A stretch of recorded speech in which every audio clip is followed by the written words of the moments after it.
Good evening. My name is Jerry Deslis. I'm the chairman of the Framingham Democratic Town Committee, who's hosting tonight's forum on the 4 ballot questions. Thanks so much for joining us. Thanks so much, by the way, to all of the proponents and opponents of the 4 ballot questions for taking time out of their very busy schedules to be here with us tonight. We appreciate your effort on both sides. So tonight's forum will go as I will now describe. So here with the way this is going to proceed is that each question, each proponent and opponent of each question will have a 5-minute statement. We'll get those 2 statements out, and then we'll go to Q&A from the floor. The questions will be written on index cards that are available out in the audience. Do me a favor, because I have to read them, and sometimes even with my glasses I can't read them well. Print clearly if you have a question, and then we'll get to those questions. That we'll ask the question of each, both the proponent and opponent, and each side will have 2 minutes to answer questions from the floor. And we'll proceed in the order in which the ballot questions will appear on the ballot on November, what's the election day again? I think I would know that at this point. There are some of these booklets in the back. If you haven't gotten this in the mail, there are some in the back. You should get us a very handy reference to what's on the ballot that day, so on November 4th. Also, for those of you who may not be registered to vote, you have until October 15th to do so. So if you haven't yet registered to vote, and those people in our viewing audience haven't had a register to vote and you wish to do that, you can register up to and including October 15th. You do that by going to the town clerk's office. If you have any questions about that or what that process is, you can call the town clerk, Framingham town clerk. You can also vote by absentee. You could do that by mail, but if you do vote by absentee by mail, you have to have that postmarked by October 15th at the latest. For those who are newly registered voters, if you are newly registered and you happen to register relatively close to the day of the election, you'll be getting an acknowledgement from the town clerk's office. So if you're a fairly newly registered voter, bring that acknowledgement with you when you go to cast your vote, and some identification in case you haven't yet made it on the precinct sheets that the voters, the people who are doing the tabulation and what do they call it? The precinct warden, I guess, is what I'm talking about. So the precinct warden will check that. So if you're relatively newly registered, bring your identification and your registration acknowledgement with you.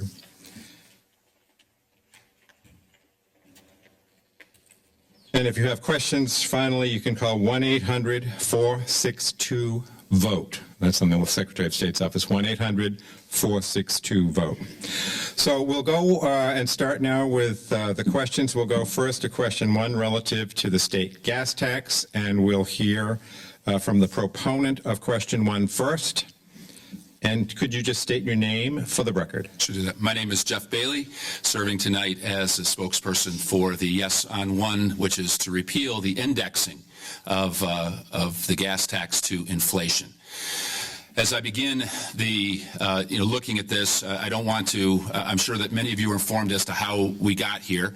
The legislature examined the issues regarding the money available for transportation infrastructure projects and passed a transportation bill. As part of that transportation bill, they raised the gas tax and then for the future indexed it to inflation. Let me begin by saying that we are not seeking to undo, or this does not undo, the 3-cent increase that the legislature passed as part of the transportation bill. We fully recognize that there is a need for transportation infrastructure. We will agree up front with the opponents of this that there is obviously needs in Massachusetts for transportation infrastructure. The issue for us is, it begins, first of all, with an issue relating to principle. Should we have a tax that is tied to an inflation rate and basically having it go up automatically without a vote of the legislature? We recognize that it is a very difficult vote for our legislators to take session in and session out as to whether or not they should raise the gas tax or not. We concede that point and recognize just how tough it is because gas taxes are not popular. And so we recognize that, but in recognizing that, we think that one of the reasons that we elect our representatives is to take those tough votes and defend them.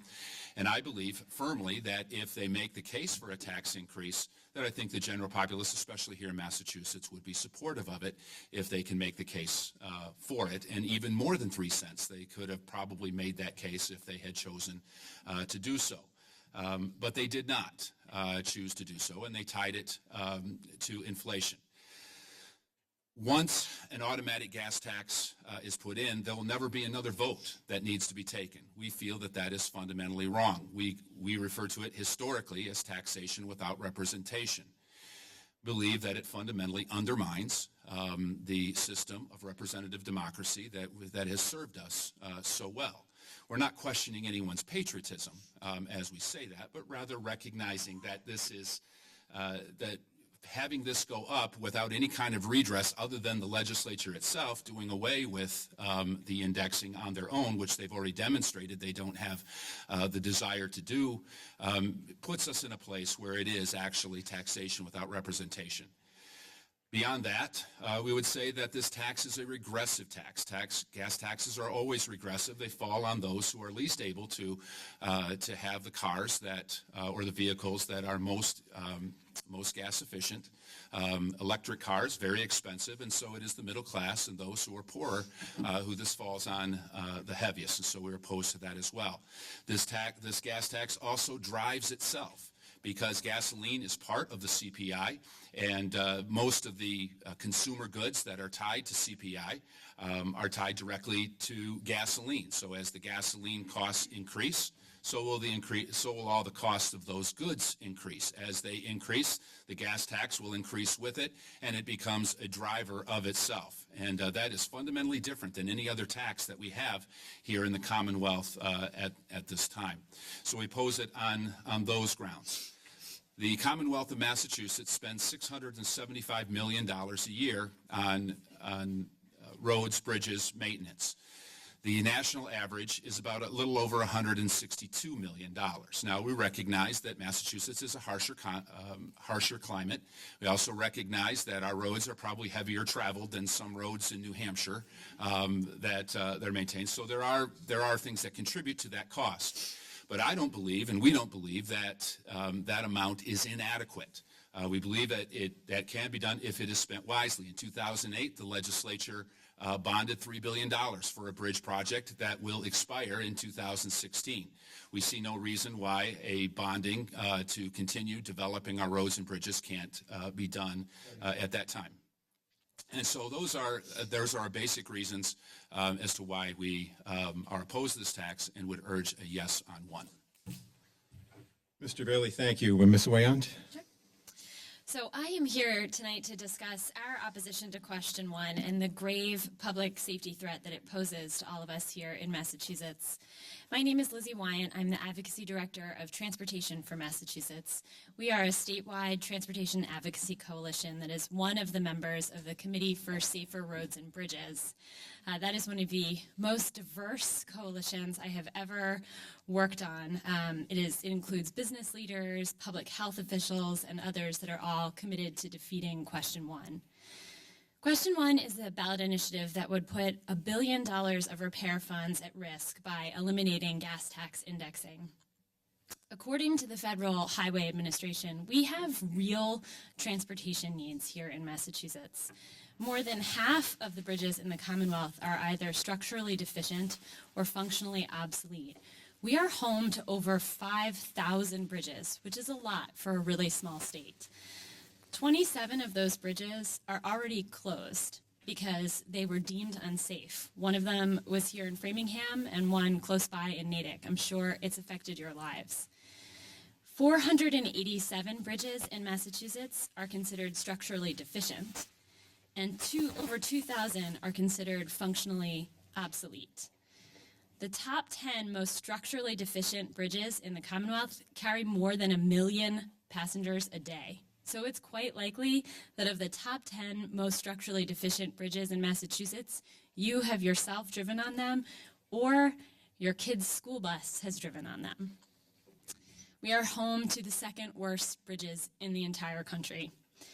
The money is, in fact, inadequate, and the legislature made a big decision when they decided to increase the gas tax and index it to inflation. It was an important source of revenue that we would be able to count on year over year as costs continue to rise. Our crumbling roadways in the Commonwealth are also a significant factor in a third of all traffic fatalities.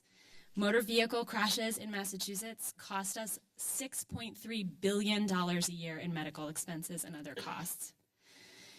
If question 1 passes, it will take away valuable, critical resources that we need to fix these problems by ending our ability to index the gas tax to inflation, which again is the only way that we can keep up with rising costs. We can't afford to play roulette with our own safety. We can't just sit here and hope that our roads and bridges will get fixed someday, that the legislature would take another vote at some point to make investments in our roads and bridges. There's a clear and present danger today, and question 1 would handcuff our ability to actually meet that danger by fixing the infrastructure that we already know desperately needs our help. Great, thanks very much. Are there questions from the audience on relative to question 1? Question, if the gas tax is eliminated, doesn't that hand a gift to legislators who won't dare vote to raise gas taxes, infrequently, if not ever? What's the process for? If the gas tax is eliminated, doesn't that hand a gift to legislators who won't dare to vote to raise taxes, infrequently, if not ever? You can surmise what the meaning of the question is and go from there. Okay. Jeff? All right, I guess I'm up. We just believe that legislators should be held accountable for the votes that they take. Certainly, if they don't choose to take, and recognize that whenever there's a vote to raise the gas tax, once again, it is a difficult vote. But they're elected to take those difficult votes. And so, yes, they do take them infrequently, but there is no requirement, and this ballot question does not take away the privilege that they have to vote on a gas tax by as much as they want, and they can do it every single year if they choose. If they do not choose to do so, that is up to them. That is not the problem of the populace as a whole. Lizzie? So the gas tax was last raised in 1991. In between 1991 and when it was raised in 2013, the value of the gas tax had depreciated by 12 cents. And what that meant was that our ability to invest in the things that we care about across the Commonwealth, roads, bridges, public transportation, had depreciated by that value of 12 cents. Advocates like myself had been making the case to the legislature that we needed an investment in transportation for years. In fact, pretty much since 1991, we'd been going back to the legislature to say, we need more investment in transportation. We see it every winter, every time we have a terrible winter and we're driving over our roads and we can't get where we want to go because there's terrible potholes. So we had been making the case to the legislature for years that we needed to make this investment, and they did the right thing. They made a significant new investment in transportation that'll actually raise over $600 million a year on average for the next 10 years. And in order to make sure that we get the best bang for that $600 million a year, they index the gas tax to inflation to allow us to keep pace with rising costs, ensure that the next time, in between now and the next time we raise the gas tax, we won't see that value depreciate. We'll be able to keep up with rising costs of fuel and infrastructure and construction equipment. Okay. The next question is, what percentage of the gas tax, you may not know the exact amounts here, but I think you understand the gist of the question. What percentage of the gasoline tax goes to A, highways, and B, all other transportation?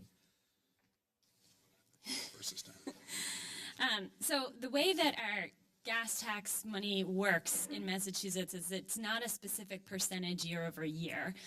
All of the funds that are used to fund transportation, it comes from a variety of sources: gas tax, registry fees, fees on the T, fares from the T, or other public transportation, comes into one of two funds that MassDOT oversees. And MassDOT makes sort of prioritizations year over year to determine how they're going to invest those funds. So the gas tax can actually be invested in roads and bridges which is the primary source of investment because they are often the projects that cost the most. It can also be invested in public transportation, but it's not a strict percentage year over year, and our legislature has never required that it be so. Just an informational question. She answered the question. Okay.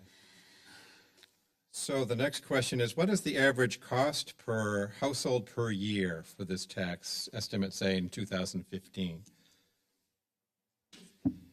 Once again, I have no idea as to the exact percentage it would be household by household. Obviously, it varies depending on the community that you live in, how many people are actually commuting to work. So I haven't seen those averages or those projections. To me, once again, the focus for me is the principle itself as to whether or not taxes should be increased without the legislature being on record as to approving those increases. We've estimated that it would cost the average household about $5 a year in increased costs, just on the indexing portion alone, which from my perspective is a really small price to pay to make sure that the only reason I'm not sleeping at night is because I'm getting up to eat to feed this baby. Okay. So how would voting yes cost us $1 billion over what period of time and how many years? And then the follow-up to that is, if the legislature votes every year, wouldn't that solve the problem? That's definitely yours. So when the gas tax was raised and indexed to inflation, we made a series of estimates. That's sort of our account at the Commonwealth's accounting department made a series of estimates about how much this would raise for Massachusetts. Gas tax alone raises an average, like I said, of $600 million a year that we can invest in transportation, and that's $600 million a year over 10 years. And indexing would raise $1 billion over the next 10 years. So indexing alone would raise $1 billion over the course of the next 10 years. Is there a second part of the question? No, did you want to comment on that, Jeff? Well, when we you talk about indexing, and if this had been done, the indexing had been done in 1991, the last time it was raised, we would be today paying 85 cents more per gallon than what we're paying today. I think that would be devastating to our economy. I believe that we would be facing massive job loss. The economic detriment, I think, is, to me, almost unfathomable if we were paying that extra amount today, if we had done that in 1991. $5 a year doesn't sound like much today, but what are we looking at 10 years from now, 20 years from now? And I'm old enough to remember double-digit inflation. Who is to say that that won't return? And then we're raising the tax at the least opportune time based upon that double-digit inflation. I believe that that would be a huge economic mistake on our part. Okay. This theme appears in a few of our questions. You've touched on it, both of you, briefly, but maybe you could emphasize this point. The question is pretty much, how do we know the increase in the gas tax is mandatory? In other words, that it will absolutely be used for roads and bridges. And that theme appears in a few questions. In 1991, when the legislature passed the last gas tax increase that was supposed to go to roads and bridges, a significant portion of it was put into the general fund and was used for other purposes. Now, since then, the legislature, and I'm trying to be as fair as I can here, the legislature has passed a law that would put it into a transportation trust fund. But that transportation trust fund, we don't have the laws of the Medes and the Persians here in Massachusetts. Those laws and those rules are only as strong as the next legislature. The next legislature could take a vote tomorrow if they got a majority that would be willing to do so, and recognize that that might be difficult for them to do.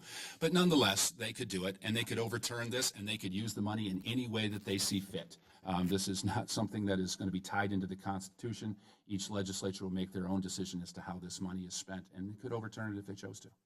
Except that luckily it's already tied to the Constitution. Article 78 of the Massachusetts Constitution says that all money that comes in from fuel tax has to be used for transportation. Now, those investments can be used for public transportation and roads and bridges, but it is all used for only transportation purposes, and it is constitutionally protected. Okay. My mistake then. I didn't know that. So I learned something too, so it's good. Okay. Thank you both. Do either of you see any connection with this issue to the tolls on the Massachusetts Turnpike? I'm not That's the entirely sure. question. Okay. I don't necessarily see it myself, but one of the two of you may.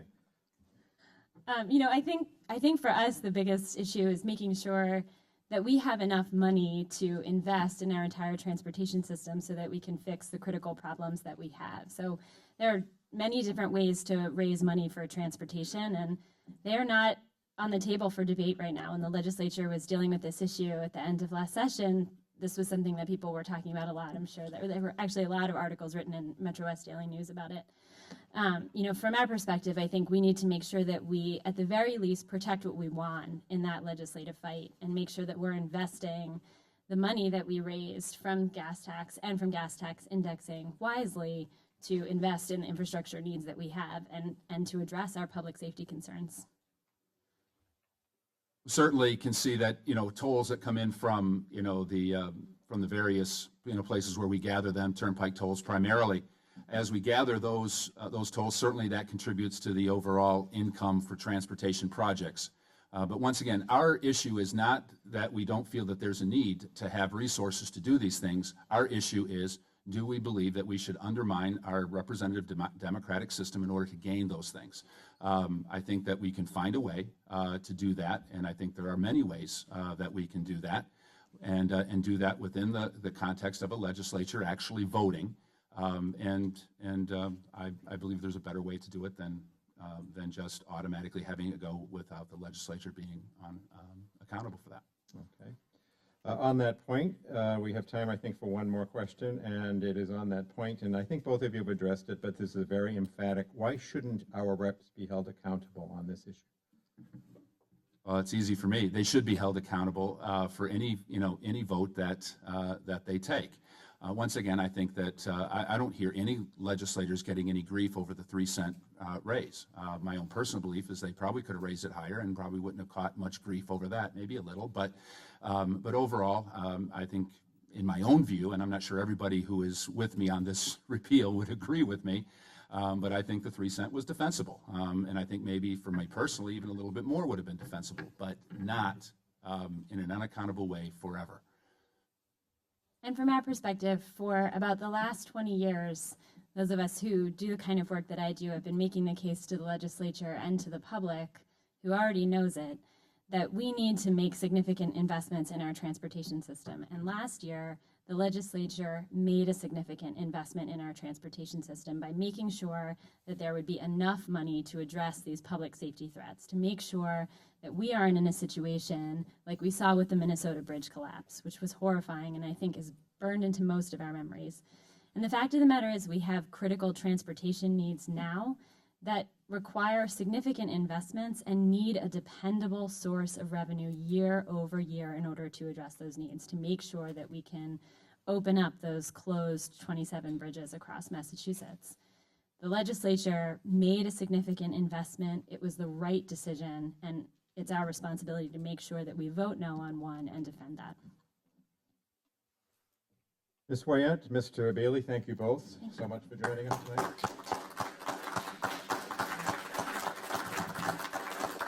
Question 2, expanding the beverage container deposit.